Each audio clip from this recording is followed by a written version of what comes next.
continuer pour faire vivre la mémoire d'Antoine Aleno.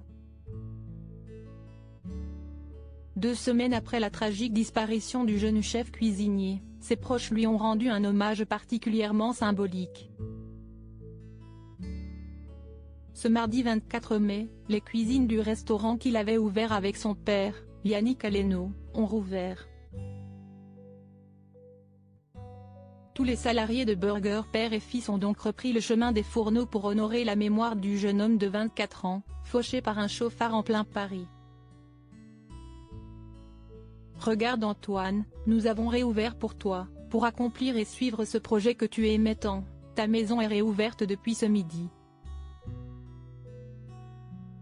Je sais que tu étais là ce midi à nos côtés, a écrit son frère, Thomas, sur son compte Instagram en légende d'une photo des cuisines du restaurant qu'Antoine aimait tant.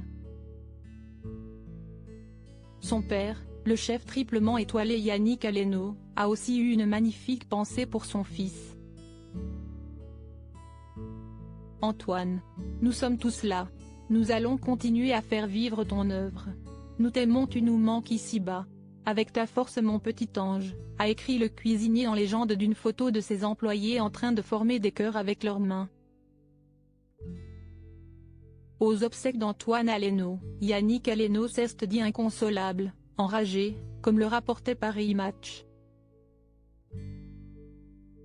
Espérons que cela ne soit pas arrivé pour rien, qu'Antoine sera à l'origine de changements, encourageant à plus de sévérité envers ces délinquants qui pourrissent la vie, qui ont détruit ma vie et celle de notre famille, a lancé le chef cuisinier, qui a décidé de créer une association en mémoire de son fils pour soutenir les victimes des multirécidivistes comme Antoine.